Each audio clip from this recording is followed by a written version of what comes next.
அனைவருக்கும் வணக்கம். இன்னைக்கு இந்த வீடியோவில் நம்ம எதை பற்றி பார்க்க போகிறோம் அப்படின்னு பார்த்தீங்கன்னா, சர்க்கரை நோயும் மாற்று மருத்துவ சிகிச்சை முறைகளும் அதில் நீங்கள் கவனிக்க வேண்டியவை. அதாவது ஆங்கில மருத்துவம் அல்லாது அலோபதியை தவிர்த்து பார்க்கக்கூடிய மற்ற சிகிச்சை முறைகளை மாற்று சிகிச்சை முறைகள் அப்படின்னு சொல்லி நம்ம சொல்கிறோம். பொதுவாக இந்த மாதிரி அலோபதி சிகிச்சையை தவிர்க்கிறதுக்கு ஆங்கில மருத்துவத்தை தவிர்க்கிறதுக்கு சொல்லப்படக்கூடிய 3 முக்கியமான காரணங்கள். முதல் காரணம் இங்கிலீஷ் மருந்து சாப்பிட்டா சைடு எஃபெக்ட்ஸ் நிறையா வரும். ரெண்டாவது தொடர்ந்து ஆங்கில மருந்துகள் கெமிக்கல்ஸ் நம்ம சாப்பிட்டுக்கிட்டு இருந்தால் உறுப்புகள் பாதிப்படையும்.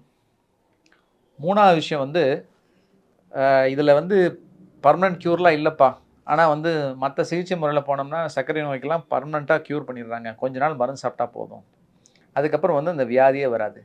இதுதான் பொதுப்படையாக இந்த மாற்று மருத்துவ சிகிச்சைக்கு போகிறவங்க சொல்லக்கூடிய காரணங்கள். சரி, இது இப்படி இருக்கட்டும், இதை பின்னாடி டிஸ்கஸ் பண்ணுவோம்.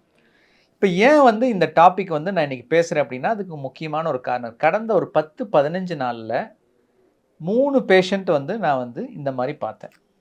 பொதுவாக என்னோட வீடியோவில் நான் கொடுக்குற டாபிக்ஸ் எல்லாமே ஏன் உங்களோட அதிகமாக கனெக்ட் ஆகுதுன்னா, நான் பேஷண்ட்ஸ் வரவங்ககிட்ட இருந்து தான் இந்த ஸ்டோரிஸை நான் எடுக்கிறேன்.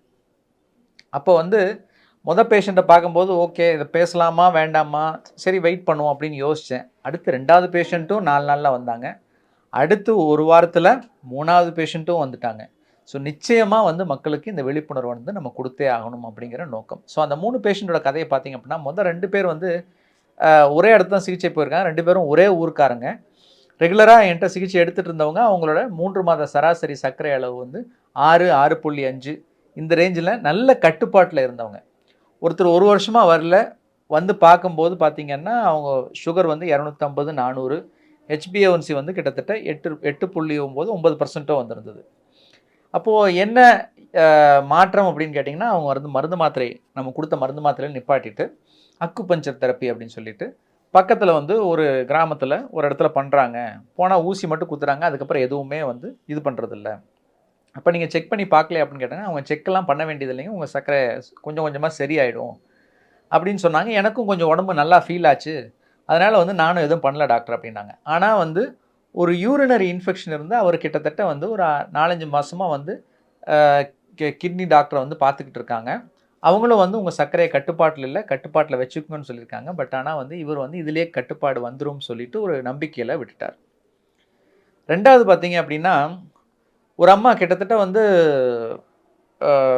ஒரு 1.5 மாதமாக காலில் புண்ணு ஆறாமல் இருக்கிறாங்க.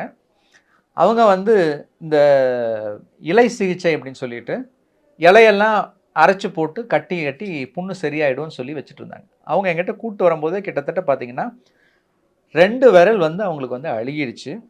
இப்போ சிகிச்சையில் இருக்காங்க. ஆல்மோஸ்ட் அந்த இன்ஃபெக்ஷன் எல்லா விரலுக்கும் பரவி எல்லா விரலையும் காலில் இருக்க ஒரு காலில் இருக்க 5 விரலையும் அகற்ற வேண்டிய ஒரு சூழல்.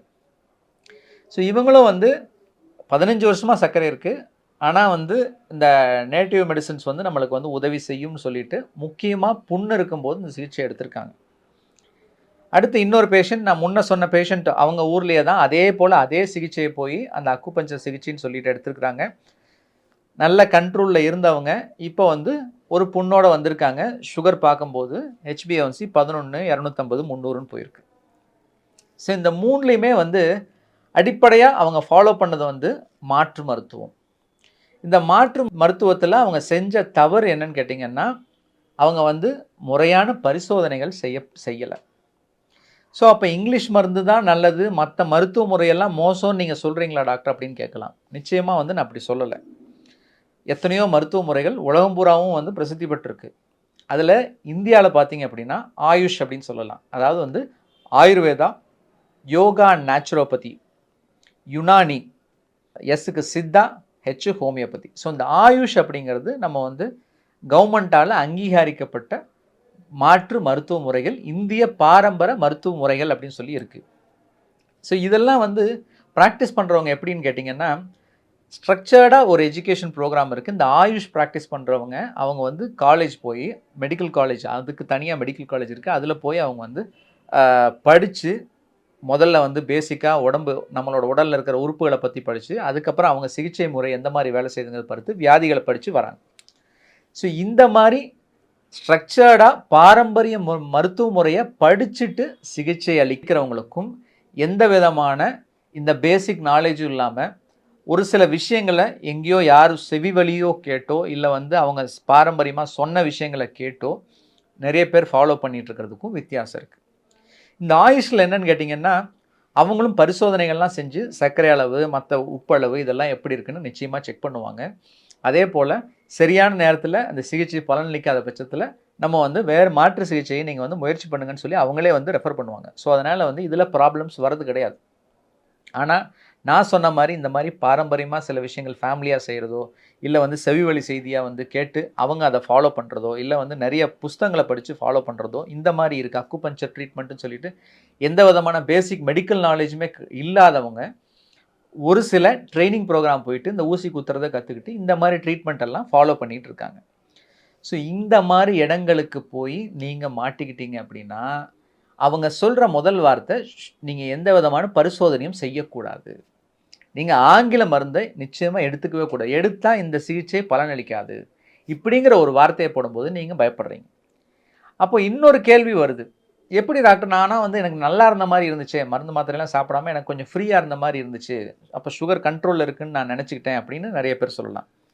பொதுவாக நம்மளோட சைக்கலாஜிக்கலாக எப்படின்னா மருந்து மாத்திரைகளை சாப்பிட்டு நம்மளுக்கு சிரமமாக இருக்க மாதிரி ஒரு ஃபீலிங் எப்பவுமே இருக்கும். அப்போ அந்த மருந்து மாத்திரைகள் இல்லாமல் டெய்லியும் மாத்திரை சாப்பிட வேண்டிய வேலையே இல்லாமல் இருக்கும்போது ஒரு சிலருக்கு ஒரு உடம்பு நல்லா இருக்கிற மாதிரி ஒரு ஃபீலிங்கை கொடுக்கலாம். இது வந்து ஃபால்ஸ் பர்செப்ஷன், தவறான ஒரு புரிதலை உண்டாக்கலாம். ரெண்டாவது வந்து சர்க்கரைக்கு எந்த விதமான அறிகுறிகளும் கிடையாது. மற்ற வியாதிகள் இப்போ அதிகப்படியான மாற்று சிகிச்சைக்கு போகிறவங்க வந்து யார் தொடர்ந்து ஃபாலோ பண்ணுறாங்கன்னு பார்த்தீங்கன்னா சர்க்கரை நோய் உள்ளவங்கள தான். ஏன்னா இதுக்கு எந்த விதமான அறிகுறியும் கிடையாது. அறிகுறி இல்லாத பட்சத்தில் நம்மளும் தொடர்ந்து அந்த மருந்து மாத்திரை சாப்பிட்ருப்போம். ஒரு நாள் பிரச்சனை வந்ததுக்கப்புறம் பின்விளைவு வந்ததுக்கப்புறம் மருத்துவர்கிட்ட போகும்போது உங்கள் சர்க்கரை அதிகமாக இருக்குது, இப்போ புண்ணு வந்தாங்க, வேறு தொந்தரவு வந்தாங்க, இப்போ நான் என்ன சொன்னேன் சர்க்கரை அதிகமாக இருக்குது, இது சிகிச்சை அளிக்கணும்னு சொல்லிட்டு நான் பாட்டுக்கு ட்ரீட்மெண்ட் பண்ணிகிட்ருக்கேன். ஸோ இது போல தான் நடக்கும். அந்த பின்விளைவு வந்ததுக்கப்புறம் இப்போ அந்த அம்மா விரலை இழந்ததுக்கு பிறகு அந்த விரல் திரும்பி முளைக்குமா? சாத்தியம் இல்லை. ஸோ அதனால் இழப்புகள் வந்ததுக்கு பிறகு நீங்கள் வந்து அதுக்கான சிகிச்சைக்கு போகும்போது அது நிச்சயமாக உங்களுக்கு பலனை அளிக்காது. இப்போ நான் முன்ன சொன்ன 3 விஷயம் ஆங்கில மருத்துவத்துக்கு ஏன் தவிர்க்கிறாங்க அப்படின்னு, ஒன்று வந்து பக்க விளைவுகள், இன்னொன்று வந்து உறுப்பு பாதிப்பு, அடுத்து நிரந்தர தீர்வு. இதுக்கு 3க்கு ஒரு ஆன்சர் கொடுத்துருவோம்.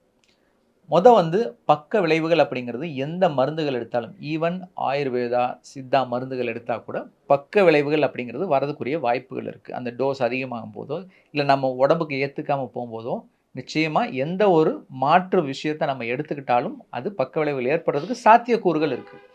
ஏன்னா ஆங்கில மருந்துக்கும் அதுக்கும் வந்து அந்த சாத்தியக்கூறுகள் குறைவாக இருக்கலாமோ ஒழிய மற்றபடி நிச்சயமாக இருக்குது. அதனால் சைடு எஃபெக்ட்ஸ் அப்படிங்கிறத வந்து நம்ம மானிட்டரிங் பண்ணி சரியான பரிசோதனைகள் பண்ணி பிரச்சனை இருந்ததுன்னா அந்த மருந்துகளை மாற்ற வேண்டிய அவசியம் இருக்குது. எல்லா சிகிச்சை முறைக்கும் ஒன்று தான்.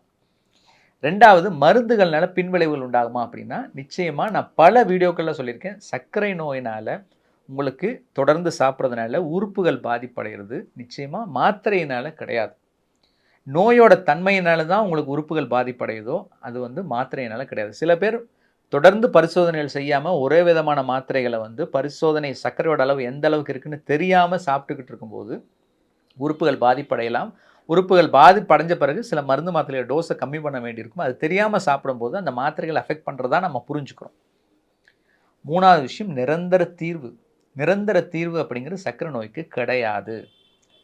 ஆரம்பகட்ட சர்க்கரையும் டைப் 2 டயபெட்டிஸில் அதிகமாக இன்சுலின் சுரப்பு இருக்காங்க, இன்சுலின் ரெசிஸ்டன்ஸ் கண்டிஷனில் இருக்கிறவங்களும் உடல் எடையை குறைக்கும் போதோ இல்லை வந்து உடற்பயிற்சி அதிகப்படுத்தி உணவு முறை கட்டுப்பாடு பண்ணும்போது மருந்து மாத்திரை இல்லாமல் டயபெட்டிஸ் ரெமிஷன் அப்படிங்கிற ஒரு கண்டிஷனுக்கு போகலாமோ ஒழிய நிரந்தர தீர்வு அப்படிங்கிறது சர்க்கரை நோய்க்கு எந்த சிகிச்சை முறைகளும் கிடையாது.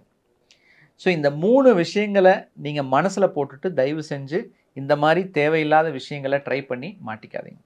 உங்களுக்கு மாற்று மருத்துவ சிகிச்சை முறை நீங்கள் பண்ணணும் அப்படின்னு பிரியப்படுறீங்க, இல்லை வந்து ஆங்கில சிகிச்சை வந்து எனக்கு வேண்டாம், எனக்கு ஒத்துக்கலைன்னு நீங்கள் பிரியப்பட்டீங்க அப்படின்னா நான் சொன்ன மாதிரி ஆயுஷ் மாதிரி ப்ராக்டிஷனர்ஸ் டிகிரி வாங்கி ரெகுலராக கரெக்டாக ப்ராக்டிஸ் பண்ணுறவங்ககிட்ட போய் உங்களோட பிரச்சனையை சொல்லி அதுக்குரிய மருந்துகள் அந்த சிஸ்டத்தில் இப்போ ஆயுர்வேதாவோ சித்தாவோ யுனானியோ ஹோமியோபதியோ எதில் வேணாலும் நீங்கள் வந்து முயற்சி பண்ணலாம். ஆனால் பரிசோதனைகள் அப்படிங்கிறது மிக அவசியம். மானிட்டரிங் இல்லாமல் உங்கள் சர்க்கரையோட அளவு கட்டுப்பாட்டில் இருக்கா இல்லையாங்கிறது நிச்சயமாக நீங்கள் தெரிஞ்சுக்க முடியாது. ஸோ சர்க்கரை நோய் சிகிச்சையில் மாற்று மருத்துவ சிகிச்சைகள் சாத்தியமா அப்படின்னு கேட்டிங்கன்னா நிச்சயமாக பண்ணலாம். ஆனால் ஒழுங்காக படித்து ப்ராக்டிஸ் பண்ணுறவங்ககிட்ட பண்ணுங்கள். அது இல்லாமல் செவிவழி செய்தியாக யாரோ சொன்னாங்க, எங்களுக்கு சரியாச்சு, எங்களுக்கு சுத்தமாக இப்போ சரியாயிடுச்சுன்னு கேட்டுட்டு அதை நம்பி போய் நீங்கள் அதை ஆராயாமல் அவங்ககிட்ட போய் மாட்டிக்காதீங்க. ஏன்னா எப்பயுமே சர்க்கரை நோய் சிகிச்சையில் நீங்கள் டெஸ்ட் பண்ணாதீங்க, நீங்கள் உணவு கட்டுப்பாடு உங்களுக்கு தேவையில்லை அப்படின்னு சொன்னாங்க, இல்லை சர்க்கரை நோய் முழுசாக இந்த மருந்தை சாப்பிட்டா சரியாயிரும்னு சொல்கிறாங்க அப்படின்னா அந்த இடத்துல அது பொய்யா இருக்கிறதுக்குரிய வாய்ப்புகள் 99.99% இருக்குது. இதை எப்பயுமே மனசில் வச்சுக்கோங்க.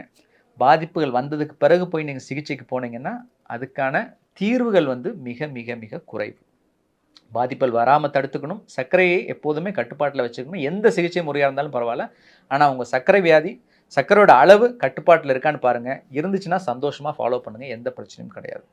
இந்த பதிவு நிச்சயமாக பலருக்கும் விழிப்புணர்வை ஏற்படுத்தியிருக்குன்னு நினைக்கிறேன். உங்களுக்கு தெரிஞ்சவங்க யாராவது இந்த மாதிரி சிகிச்சை முறையை எடுத்துகிட்டு இருக்காங்க அப்படின்னா நிச்சயமாக அந்த பதிவை ஷேர் பண்ணுங்கள். அவங்களுக்கும் பயனுள்ளதாக இருக்கும். நன்றி, வணக்கம்.